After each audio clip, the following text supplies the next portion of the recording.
प्रज्ञान YouTube channel में जुड़े हुए सभी सत्संगी जनों एवं प्रबुद्ध श्रोताओं का स्वागत है। सभी का अभिनंदन है और सभी को मेरा प्रेम पूर्वक जय शिव जय शिव।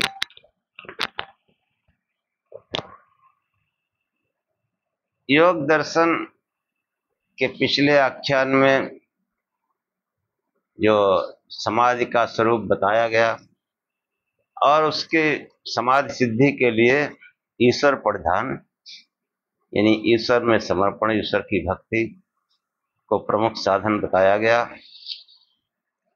एवं ईश्वर के स्वरूप के विषय में कुछ मौलिक बातें कही गई और वहीं से आज का आख्यान प्रारंभ करते हैं। ओम असतो मा सद्गमय तमसो मा ज्योतिर्गमय मृत्योर्मामृतं गमय। हे परम गुरु, हे परमात्मा, हमें असत्य से सत्य की ओर ले चलो, अंधकार से प्रकाश की ओर ले चलो तथा मृत्यु से अमरता की ओर ले चलो।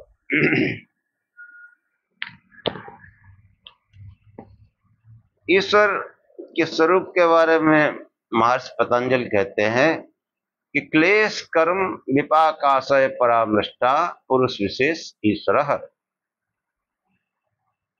पुरुष विशेष, पुरुष में दो है, एक जीवात्मा और एक परमात्मा ईश्वर। इसलिए पुरुष विशेष का संबोधन उस ईश्वर के लिए हुआ है। मैं पहले भी कह आया हूं कि सांख्य में जो है ईश्वर को जो है वो पुरुष के रूप में संबोधन किया गया और सांख्य और योग का एक जोड़ा है, एक दूसरे का मतलब जो है उसको समझने के लिए दोनों का समझना आवश्यक है और विशेषकर योग के सिद्धांतों को समझने के लिए सांख्य का ज्ञान होना आवश्यक। तो ये क्लेश कर्म विपाक और आशयों, क्लेश बता ही चुके हैं, जो कष्ट है, हाँ, नाना प्रकार के कष्ट हैं, और कर्म तथा कर्मों के विपाक, आश्रय मतलब संचित प्रारब्ध, निर्माण, ये जो है इन सब से सदैव पृथक अलग क्लेश कर्म विपाकाशय परामृष्टा, इससे सर्वथा पृथक वो पुरुष विशेष, उसको ईश्वर कहा गया है। सांख्य योग के शास्त्रीय विवरणों में प्रकृत पुरुष पदों का प्रयोग प्रायः होता है। इनमें जैसे प्रकृत पद जड़ तत्व का बोधक है और इसी प्रकार पुरुष पद चेतन तत्व को व्यक्त करता है। एक साधारण चेतन प्रत्येक मानव, पशु पक्षी, कृमि, कीट, पतंग आदि के देहों में एक दूसरे से सर्वथा पृथक पृथक विद्यमान रहता है। यह साधारण चेतन तत्व है। हाँ, जो मनुष्य और अन्य जीवों में जो है चेतन तत्व वो एक मतलब साधारण चेतन तत्व पुरुष है, साधारण पुरुष है। साधारण इसलिए कि ये समान रूप से विभिन्न देहों में अपने क्रियाकलाप आदि साधनों द्वारा एक दूसरे से भिन्न जाने जाते हैं। इनसे अतिरिक्त एक विशेष असाधारण चेतन है जो ईश्वर है। पहला पुरुष जीवात्मा कहा जाता है और दूसरा जो है वो पुरुष विशेष, वो ईश्वर कहा जाता है। यद्यपि दोनों ही चैतन्य स्वरूप हैं, इनके जो है चेतन स्वरूप में कोई अंतर नहीं होता, पर अन्य अनेक अंतर हैं जिनके कारण ईश्वर को पुरुष विशेष कहा गया है। वह विशेषता उसके नाम ईश्वर पद से अभिव्यक्त होती है। उसका अर्थ है ऐश्वर्य युक्त। वह ऐश्वर्य उसके सर्वशक्तिमान और सर्वांतर्यामी होने में निहित है। वह चेतन तत्व समस्त विश्व का नियंत्रण करता है। संसार के उत्पत्ति स्थिति प्रलय उसके नियंत्रण का स्वरूप है। जीवात्म चेतन यद्यपि संसार में आकर कर्म करने में स्वतंत्र है और आंशिक रूप से अपने लिए प्राकृतिक तत्वों का उपयोग करने में बहुत सीमा तक समर्थ है, परंतु संसार की रचना के बिना न वह कोई कर्म कर सकता है और न कर्मों का फल भोग सकता है। वह जो है इन कामों में समर्थ नहीं है। इन सब स्थितियों के लिए संसार की रचना आवश्यक है, जो केवल उस चेतन तत्व में सामर्थ्य है जिसको ईश्वर कहा गया, पुरुष विशेष। प्रकृति उपादान जड़ तत्व से यह संसार केवल जीवात्म पुरुषों के लिए वो करता है, अपने लिए नहीं। जीवात्म चेतन तत्व कर्म करने और उनके फलों को भोगने के लिए देहात संबंध द्वारा प्रकृति के संपर्क में आते हैं और चेतन तत्व वो जो है कर्म करने और उनके फलों को भोगने के लिए नहीं। जितने मनुष्य अन्य प्राणी वो देहात संबंध द्वारा प्रकृति के संपर्क में आते हैं। समझो इस बात को कि देहात संबंध से जो है प्रकृति के संपर्क में जो भी आता है वह पुरुष विशेष नहीं, ईश्वर नहीं हो सकता है। देह धारण करने वाला विद्या अविद्या जनित शुभ अशुभ कर्मों को करते और कर्मानुसार उनके सुख दुख फलों को भोगते हैं। सूत्र में जिन क्लेश आदि का निर्देश है, जीवात्मा बराबर उनमें लिपटा रहता है। क्लेशों का विवरण अविद्या, अस्मिता, राग, द्वेष, अभिनिवेश ये आगे दूसरे अध्याय में बताया जाएगा। सूत्रकार ने जो है दूसरे अध्याय में बताया है, कर्म वे हैं, कार्य हैं जिन्हें जीवात्म चेतन देह बंधन में आकर पूर्ण पाप के रूप में किया करता है। और विपाक उन कर्मों के फल परिणाम का नाम है। क्लेश, कर्म, विपाक उनके फल कर्मों के वो विपाक है। यानी उनका जो है जब समूह इकट्ठा हो जाता है उनको जो कहना चाहिए बिल्कुल फल के रूप में जो तैयार होता है तो उसको है जो है विपाक कहते हैं। भोग प्राप्त करने के पहले जैसे कोई अन्न पकाया जाता है तो पक जाता है तब उसको विपाक कहते हैं, खाने योग्य। ऐसे ही सांसारिक कर्म जब वो भोग सुख दुख देने वाले होते हैं तो वो कर्म विपाक उनके पूर्व में होता है। ये सब जीवात्मा के देह बंधन के कारण होता है। जब तक विपाक उन कर्मों के फल परिणाम का नाम है जिन्हें कर्म करने वाला अवसर आने पर सुख दुख के रूप में भोगा करता है। जब तक कर्म फल भोगा नहीं जाता तब तक पूर्वकृत कर्मों के संस्कार आत्मा में बने रहते हैं। इन्हीं संस्कारों को आशय अथवा वासना कहा जाता है। क्लेश, कर्म, विपाकाशय, परामृष्टा वो ईश्वर जो है इन सबसे पृथक है। जैसा प्रथम कहा गया, ईश्वर संसार को जीवात्माओं के लिए बनाता है, अपने लिए नहीं। इसी कारण वह देह आदि बंधनों में कभी नहीं आता। देखो आचार्य उदयवीर शास्त्री कह रहे हैं कि वो देह आदि बंधन में कभी नहीं आता। ये बहुत विचारणीय है कि देहधारियों की उपासना कर रहे हैं, कैसे आध्यात्मिक हो सकते हैं। तो देहाद बंधन में कभी नहीं आता। सूत्र निर्दिष्ट क्लेश आज चारों स्थितियां देह बंधन में आने पर संभव है, अतः ईश्वर इन स्थितियों से सर्वथा सर्वदा अछूता रहता है। यह भी जीवात्म पुरुषों से उसकी विशेषता है। हाँ, अगर वो भी कर्म करने लगेगा, सुख दुख भोगने लगेगा, तो वो फिर वो देहधारी, वो पुरुष विशेष नहीं होगा, ईश्वर नहीं होगा, वो फिर प्राणधारी होगा, देहधारी होगा। पुरुष तो होगा लेकिन वो जीवात्मा होगा, जीव। हाँ, और वो फिर उसमें क्लेश भी उसको प्राप्त होंगे, कर्म भी होंगे, और कर्मों का जो है विपाक भी होगा, और सुख दुख भी होंगे। और जिन हम देहधारियों की उपासना करते हैं, उन्होंने सब सुख दुख भोगे, कर्म किए हैं, शुभ अशुभ। हाँ, अशुभ भी कुछ हुए हैं और अशुभ ज्यादा हुए, इसलिए वो महापुरुष है, उनका हम नाम लेते हैं। हाँ, ईश्वर नहीं। अब वो कहते हैं लीला श्राप वरदान का ऐसा फैला रखा है कि आप विचारे नहीं कर सकते।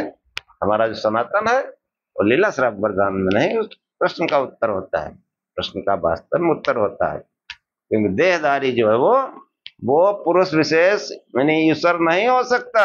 ये यहाँ योग दर्शन में जो है पुरुष के स्वरूप को बताने का प्रयत्न किया गया है। हाँ, कोई भी देहधारी, जन्म मृत्यु वाला, कुल गोत्र वाला, ये सब नहीं हो सकता है। जो है जैसा प्रथम ही कहा गया, क्लेश कर्म विपाकाशय परामृष्टा, कि ईश्वर संसार को जीवात्माओं के लिए बनाता है, अपने लिए नहीं। इसी कारण वह देहादि बंधन में कभी नहीं आता। सूत्र निर्दिष्ट क्लेश आदि चारों स्थितियां देह बंधन में आने पर संभव हैं, अतः ईश्वर इन स्थितियों से सर्वथा पृथक अछूता रहता है। क्लेश कर्म विपाकाशय अपरामृष्टा, अतः पृथक, अलग, अछूता। क्लेश कर्म विपाक आशय, ये उसको छू नहीं सकते, उसके पास नहीं जा सकते, ऐसे समझो। हाँ, वो सुख दुख थोड़े जंगल जंगल भटके लड़ाई लड़ता फिरे, ऐसा नहीं होता ईश्वर। तो वो जो है ये भी जीवात्म पुरुषों से उसके अलग विशेषता है। जो जीवात्म पुरुष है, जीवधारी, ये उस पुरुष विशेष से उसकी जो है उसकी विशेषता है इन मनुष्यों से, जीवधारियों से। इसीलिए उसको मतलब ये मनुष्य, इसको भी पुरुष कहा गया सांख्य में, और उसी के सिद्धांत जो है वो योग में भी है। तो उसको जो है उसको भी पुरुष कहा गया। लेकिन पुरुष विशेष क्यों? कि वो इन क्लेश कर्म विपाक आशय इन सबसे बिल्कुल अछूता है। क्लेश उसको नहीं छू सकते, कर्म उसका कोई कर्म बंधन नहीं है, कोई कर्म नहीं उसको करना है। और जब कर्म नहीं करते तो उसका विपाक भी नहीं होगा, और विपाक फिर आशय मतलब समूह भी उसके नहीं होंगे। तो ये जो है, यद्यप जीवात्म चेतन शास्त्र प्रतिपादित पद्धति पर आचरण करता हुआ स्वस्वरूप एवं परमात्मा का साक्षात कर कालांतर में ऐसे स्तर पर पहुंच जाता है जहां क्लेश कर्म आदि का स्पर्श उसे नहीं रहता। यह जीवात्मा की मुक्त अवस्था कही जाती है। इस अवस्था में जीवात्मा ईश्वर के समान स्तर को नहीं पाता। एक अथवा अनेक मुक्त पुरुष भी संसार की रचना में समर्थ नहीं है। हाँ, संसार की रचना में जो है चाहे तमाम मुक्त पुरुष, हाँ, आत्मज्ञानी इकट्ठे हो जाए, संसार बना देंगे। सूरज चांद सितारे कोई बना पाएगा? नहीं बना पाएगा। समर्थ नहीं है। जीवात्मा स्वभावता अल्पज्ञ, वो अल्प शक्ति है। वह पूर्ण सर्वज्ञ सर्वशक्ति कभी नहीं हो सकता। हाँ, कोई भी देहधारी चाहे जितना बड़ा महापुरुष हो, हाँ, जिन अवतारों की हम पूजा करते हैं उन पर संकेत है इसका। हाँ, या जिनके भी हम देहधारियों फोटो लगाए हैं, कि वो जीवात्मा स्वभावता अल्पज्ञ, हाँ, अल्प शक्ति, वह पूर्ण सर्वज्ञ और सर्वशक्ति कभी नहीं हो सकता जो जगत रचना आदि कार्यों के लिए आवश्यक है। हाँ, किसी एक मुक्त आत्मा को जगत रचयिता इसलिए नहीं माना जा सकता क्योंकि वह मुक्त अवस्था आने से पहले जगत बना रहता है, जगत बना होता है। उसी में आकर वह देहादि के सहयोग से अष्टांग योग आदि साधनों से के द्वारा उस मुक्त अवस्था को प्राप्त करता है। जगत रचना का ये क्रम अनादि मानने पर पूर्व पूर्व के मुक्त जीवात्मा यथा क्रम जगत रचना करते आए हैं, ये भी संभव नहीं, ये भी संभव नहीं है कि जो है पूर्व पूर्व में तमाम योगी लोग मुक्त आत्मा जो है वो जगत की रचना करते हैं ना, ये भी संभव नहीं है क्योंकि प्रत्येक मुक्त जीवात्मा चाहे जब कभी उसने मुक्त दशा को प्राप्त किया हो उसके पहले जगत रचना ऑलरेडी होती है। जितने भी मुक्त पुरुष हुए, इतने महापुरुष हुए, योगी हुए, संत महात्मा ऋषिगण हुए, तो उन्होंने मुक्ति पाई, जगत तो पहले बना था। जिसने सूरज चांद बनाया, जिसने तारों को चमकाया, हाँ, जितने हम इष्ट हैं जिनकी उपासना करते हैं उन पर विचार करें, क्या इन्होंने संसार बनाया? नहीं, संसार तो पहले ही बना था। जिनकी हम उपासना करते हैं उन पर सब पर जो है देखिए आप विचार करके। हाँ, और जो देहधारी है, जिसका जन्म हुआ है, जिसकी मृत्यु हुई है, जो जिसके माता पिता हैं, वो ईश्वर कैसे हो सकता है? कोई देहधारी ईश्वर नहीं हो सकता है, जन्म मृत्यु वाला कोई ईश्वर नहीं हो सकता है। हाँ, तो ये जो है अनेक मुक्त जीवात्मा मिलकर जगत रचना में समर्थ हो सकते हो, ऐसा संभव नहीं। किसी कार्य के कर्ता जब अनेक होते हैं तो उनमें कभी न कभी विरोध की संभावना बनी रहती है। यदि परस्पर विरोध होने से वो कार्य नहीं बन सका तो उस कार्य के प्रति उनका ईश्वर होना समाप्त हो जाता है। यदि सब मिलकर एक सम्मत से कार्य करते हैं तो ये भी उत्पन्न प्रतीत नहीं होता, क्योंकि जो एक ने कहा था या चाहा और दूसरे ने अन्यों ने चाहा कहा, तो कार्य के संपादन में एक का चाहना कहना ही पर्याप्त है। अन्यों को कर्ता माना जाना सर्वथा अनपेक्षित है। इसके अतिरिक्त यह भी विचारणीय है कि सबके सम्मिलित होने पर ही रचना करने से प्रत्येक का स्वातंत्र समाप्त हो जाता है। एक समर्थ ही नहीं है करने में, तभी तो सब मिलके अगर कुछ कर रहे हैं। मतलब जीवात्मा जो है वो देहधारी अल्प शक्ति अल्पज्ञ है, वो सर्वज्ञ नहीं है। तो ये जो है इसके अतिरिक्त ये भी विचारणीय है कि जो है जब सब मिलकर कोई काम करते हैं तो उनकी स्वतंत्रता नष्ट हो जाती था। ये भी निश्चय करना संभव नहीं कितने सम्मिलित होते हैं। इससे स्पष्ट हो जाता है जगत का रचयिता एक ही संभव है। संसार में सुख दुख दोनों देखे जाते हैं, इनका भोक्ता जीवात्मा चेतन है। इससे स्पष्ट है वह स्वयं इनका बनाने वाला नहीं है। हाँ, जो सुख दुख भोग रहा है, जो क्लेश उठा रहा है, वो इसका मतलब इस सृष्टि का रचयिता नहीं है, वो ईश्वर नहीं है। हाँ, जो बनाने वाला है भोक्ता नहीं है, जो भोक्ता है वो बनाने वाला नहीं। इसलिए भोक्ता जीवात्मा के अतिरिक्त चेतन तत्व जगत कर्ता संभव है और उसी को ईश्वर माना गया है। उसी को ईश्वर माना गया। जगत कर्ता जो है कोई मतलब मनुष्य नहीं हो सकता, देहधारी नहीं हो सकता है। हाँ, सांख्य में जहां तहां जीवात्म पुरुष को नित्य मुक्त कहा गया, तब उसकी मुक्ति को साधिक कहने पर शास्त्र सिद्धांत का विरोध होता है। हाँ, कि नित्य मुक्त नहीं है।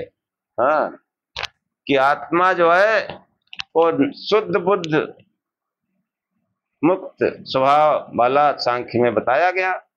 हाँ, जो उसका वास्तविक स्वरूप है वो तो वैसे ही है कि सांख्य में अशुद्ध वह तत्व है जो परिणामी है। चेतन आत्मा परिणामी न होने से शुद्ध स्वभाव। बुद्ध पद आत्मा के चेतन स्वभाव को व्यक्त करता है। प्रकृति के संबंध अथवा संपर्क में रहता हुआ आत्मा कभी प्रकृति का स्वरूप नहीं होता। प्रकृति जो है वो त्रिगुणात्मक है। प्रकृति जो है त्रिगुणात्मक है और आत्मा निर्गुण है, गुणों से परे है, गुणों से रहित है। प्रकृति के संयोग में भी आत्मा सर्वथा निर्गुण बना रहता है। आत्मा स्वरूप में कोई परिवर्तन नहीं आता। ये अविवेक के कारण जब वो अपने को देह समझने लगता है तब तभी बंधन होता है, वरना वो नित्य मुक्त बुद्ध स्वभाव है। वो जैसा सांख्य में वर्णन आया है कि वो जो है आत्मा की ऐसी स्थिति को मुक्त पद प्रकट करता है। इसका अर्थ है छूटा हुआ, किससे छूटा हुआ? प्रकृति के त्रिगुणात्मक स्वरूप से। इसी अभिप्राय से आत्मा को मुक्त स्वभाव बताया गया है। इस प्रकार इन पदों से जो अर्थ बोधित होता है उसे शास्त्रीय परिभाषा ही समझना चाहिए। मुक्त आत्मा द्वारा सृष्टि किए जाने का के विषय में जो संभावना प्रथम प्रकट की गई वह मुक्त का तात्पर्य उन आत्माओं से है जो स्वरूप का साक्षात्कार कर प्रकृति संपर्क से छूटकर मोक्ष अवस्था को प्राप्त कर चुके हैं। इस प्रकार की मुक्ति आत्मा को विशेष साधनों द्वारा किसी विशेष काल में प्राप्त होती है, इसलिए वह साध्य है। आत्मा का नित्य मुक्त स्वभाव केवल उसके निर्गुण स्वरूप को व्यक्त करता है। इस कथन का साधन प्राप्त मुक्त से कोई संबंध नहीं, फलता सृष्टिकर्ता और कर्म फल प्रदाता आदि के रूप में ईश्वर के अस्तित्व को स्वीकार करना अनिवार्य है। हाँ, विश्व नियंता के रूप में ईश्वर ही स्वीकार है। इसकी पुष्टि के लिए आचार्य सूत्रकार ने उपोद्दलक प्रमाण प्रस्तुत किया। उपोद्दलक मतलब अगले सूत्र में कहते हैं कि देखो कि जो है वो विश्व का नियंता है, वही ईश्वर के रूप में स्वीकार है। इसको जो है समझाते हुए महर्षि पतंजलि कहते हैं कि तत्र निरतिशय तत्र निरतिशयम सर्वज्ञ बीजम। वहां मतलब तत्र माने वहां, वहां मतलब उस ईश्वर में, निरतिशयम सर्वोत्कृष्ट जिसे अतिशय बढ़ोतरी कहीं अन्य संभव न हो, ऐसा सर्वज्ञता का बीज मूल विद्यमान है। हाँ, सर्वज्ञता का मूल विद्यमान है। जो सर्वोत्कृष्ट सर्वज्ञता का मूल आधार है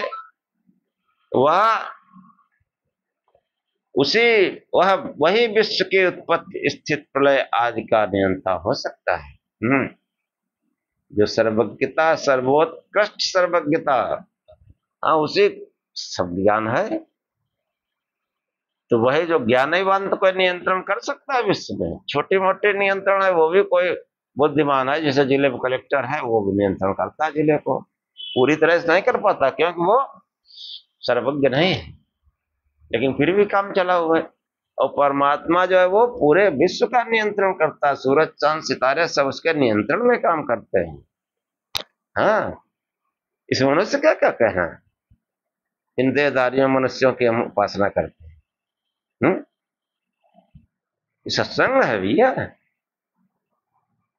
सोचने की, विचार करने की बात है कि भक्त जनों के संकट क्षण में दूर करे। हमारा दुख क्षण में दूर होता नहीं। क्यों? हम भक्त हैं लेकिन हमारी भक्ति वो उसकी दिशा गलत है। वो ईश्वर है ही नहीं जिसकी हम उपासना करते हैं, वो देहधारी है। 17 तम से बना हुआ है। जो वैदिक स्वरूप है भगवान का, उसकी उपासना हम नहीं करते। तमाम जो है किस्से कहानी वाले उपासना करते हैं, इसीलिए संकट दूर नहीं होते। भक्ति भी करते रहते हैं और संकटों से भी घिरे रहते हैं, लेकिन जब कोई वास्तव में सही दिशा में भजन करता है, थोड़े से भजन से ही जो है बहुत कुछ उपलब्धि होने लगती है। कि सर्वोत्कृष्ट सर्वज्ञता का मूल आधार है, वही विश्व के उत्पत्ति स्थिति प्रलय आदि का नियंता हो सकता है। अल्पज्ञ अल्प शक्ति जीवात्मा के लिए ऐसी स्थिति का प्राप्त कर सकना सर्वथा असंभव है। अतः सर्वज्ञ सर्वनियंता ईश्वर का स्वीकार करना पूर्ण रूप से प्रमाणिक कि वो जो है उसमें वह सर्वज्ञ सर्वनियंता ईश्वर का स्वीकार करना पूर्ण रूप से प्रमाणिक है। हाँ, तत् निरतिशयम सर्वज्ञत्व बीजम। निरतिशयम मतलब सर्वोत्कृष्ट, जिससे अतिशय बढ़ोतरी, अतिशय उत्कृष्टता कहीं देखी नहीं जाएगी दूसरी जगह। वो बीज जो है उस पुरुष विशेष नहीं, उस ईश्वर में पाया जाता है, जो रचना प्राण संहार सब करने में जो है वो उसका पूरा नियंत्रण रहता है। किसी जो है जीवात्मा में ये संभव नहीं है। प्राकृतिक पदार्थों में जो यह अतीत अनागत वर्तमान एक अनेक का समूह, अतीन्द्रिय इंद्रिय ग्राह्य अल्प महान आदि भेद देखा जाता है, उनमें एक दूसरे की अपेक्षा से अल्पता और महत्ता दृष्टिगोचर होती है। हाँ, व्यवहारिक परिमाण की दृष्टि से जहाँ निश्चय अल्पता परमाणु में है, वहां निश्चय महत्ता आकाश में है। पदार्थों में छोटे से छोटा परमाणु है और बड़े से बड़ा आकाश है। यह परिमाण की दृष्टि से कहा गया। इसी प्रकार जब ज्ञान को लक्ष्य कर विचार किया जाता है तो वह चेतन धर्म होने से ज्ञान की पराकाष्ठा ईश्वर में मानी जाती है। जीवात्म चेतन तत्व की अल्पज्ञता का प्रत्यक्ष से भान होता है कि जीवात्मा जो है वो सर्वज्ञ नहीं हो सकता, वो अल्पज्ञ ही रहता है, कुछ न कुछ उसमें कमी बनी ही रहती है। जीवात्म चेतन की अल्पज्ञता का प्रत्यक्ष से भान होता है। मुक्त अवस्था में भी वह पूर्ण ज्ञानी जो है नहीं हो पाता। स्वर्ग सर्वज्ञाता पूर्ण ज्ञाता अथवा ज्ञान की पराकाष्ठा का आश्रय ईश्वर को माना जाता है। सर्व रचना के लिए ऐसा माना जाना नितांत प्रामाणिक और आवश्यक है कि वह जो है सर्वज्ञता का, सर्वनियंता का जो है उसमें बीज है, वो अतिशय रूप से, उत्कृष्ट रूप से, प्रोत्तम रूप में वो ईश्वर में ही पाया जाता है, जीवात्माओं में नहीं, भले वो मुक्त पुरुष ही क्यों न हो। यद्यपि उक्त प्रकार से सामान्य रूप में किसी ऐसे तत्व का बोध अवश्य हो जाता है कि जो सृष्टि आदि की प्रक्रिया में समर्थ हो, परंतु उसका नाम ईश्वर परमात्मा ब्रह्म आदि जो कुछ कहा जाए, इसका निर्णय वेद शास्त्र आदि के द्वारा किया जाना चाहिए। यह प्रथम कहा जा चुका है कि सृष्टि की रचना ईश्वर अपने लिए नहीं करता। रचना अपने लिए नहीं करता, उसका प्रयोजन केवल प्राणियों पर अनुग्रह करना है। हाँ, हम लोगों के खाने पीने रहने, हाँ, सबके लिए भगवान रचना करता है। देखो उसकी कैसी दया है। हाँ, पृथ्वी बना दी, रहो चाहे सब लोग चाहे यहाँ फ्री में। वो तो हम उसको घेरना चाहते हैं, अपने कब्जे में करना चाहते हैं, इसलिए पैसा देना पड़ता है। वरना जो है चाहे बड़े से बड़ा शहर हो, तमाम सार्वजनिक जगह पर लोग ऐसे पड़े रहते हैं फ्री में। गाँव देहात में तो चले जाओ थोड़ा सा वहाँ प्रधान की खुदामत कर लो, या हमको कहीं 4 हाथ जगह दे दो, डाल ले झोपड़ी, दे देगा। तो यहाँ जो है पढ़िए ग्राम समाज, इसमें रह लो। तो ये जो है पृथ्वी भी जो है वो उसने सबके लिए फ्री बनाई। और वायु, हाँ, कितना इंपॉर्टेंट, जिससे हम सांस लेते हैं, इसका कहीं जो है चार्ज पड़ने लगे तो क्या होगा। और सबके लिए फ्री, चाहे अमीर हो चाहे गरीब हो, सबके लिए फ्री। हाँ, बढ़िया सांस लो, प्राण वायु। ऐसे ही जल, अग्नि, जितने भी पदार्थ हैं वो बिल्कुल निःशुल्क। ये अनुग्रह, इसकी कृपा है हम पर। हाँ, अनुग्रह रूप में वो बनाता है इस तरीके से।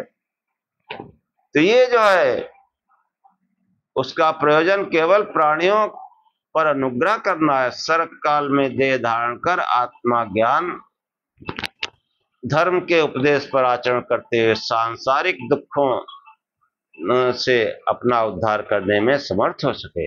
मानव देह धारण के बिना अमर पद के साधनों का अनुष्ठान असंभव है।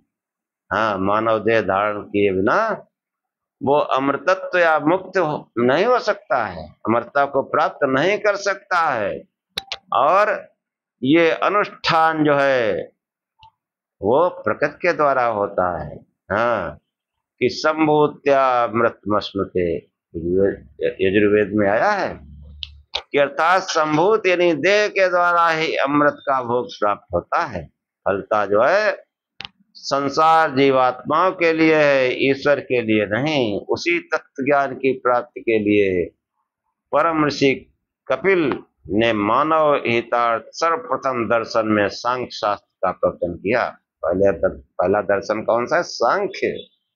इस रूप में कपिल आदि, इस विषय में उनको आदि गुरु माना जाता है।